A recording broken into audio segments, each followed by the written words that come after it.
If you're seeing a Canva payment error, don't worry. In this video, I'm going to walk you through the fastest fixes step by step so you can get back to creating without the payment issue getting in the way. This is a super common problem, and in most cases, it's caused by something simple like a browser glitch, a slow internet connection, incorrect card details, or a payment restriction from your bank. So stay with me and we'll go through each fix in order. Before we begin, if this video helps you out, please take a second to hit the like button and subscribe for more quick software tutorials just like this. It really helps the channel grow, and it means you will see more helpful fixes when you need them. Alright, let's start with the first and easiest step. Refresh the page. Sometimes Canva just needs a quick reload to clear a temporary glitch. On Windows, press Ctrl and R on your keyboard, or if you're on a Mac, use Command and W. Once the page reloads, try your payment again and see if the error is gone. This may seem simple, but browser refreshes solve a surprising number of checkout problems. If the error is still showing, the next thing to check is your internet connection. A weak or unstable connection can interrupt payment processing and cause Canva to reject the transaction. Open a new tab in your browser and search for speed test, then run a speed test to make sure your connection is stable.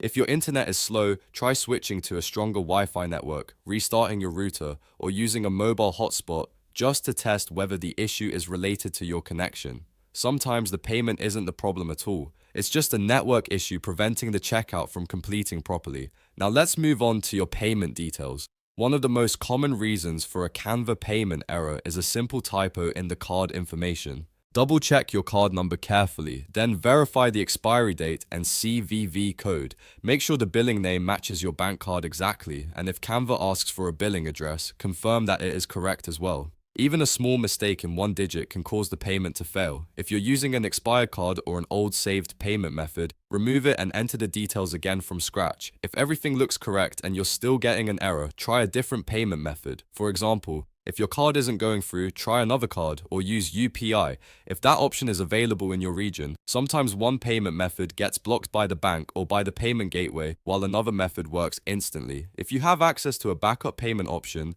this is a great way to confirm whether the issue is with Canva or with your current card. Next, check with your bank. This step is very important because many payment errors happen when the bank blocks the transaction, not Canva. Open your banking app pod or contact your bank directly and make sure online payments are enabled. Also check whether international payments are turned on, because some subscriptions and digital services are processed as international or recurring charges. If your card has transaction limits, spending restrictions, or fraud protection turned on, that could also stop the payment from going through. If needed, ask your bank to allow online and international payments temporarily, then go back and try again in Canva. If you've completed all 5 steps and the payment still isn't working, it's a good idea to clear your browser cache or try a different browser altogether. Sometimes stored data in the browser can interfere with payment pages. Try opening Canva in Chrome, Edge, or another updated browser, and if possible, test in an Incognito or private window. That can help you rule out extensions, saved cookies, or old session data causing the issue. To recap, the fastest way to fix a Canva payment error is to refresh the page, check your internet speed, verify your card details, try a different payment method, and confirm with your bank that online and international payments are enabled. In most cases, one of these steps will solve the problem right away. If this tutorial helped you, don't forget to like the video and subscribe for more simple tech fixes, app tutorials, and step-by-step software guides. Thanks for watching, and I'll see you in the next one.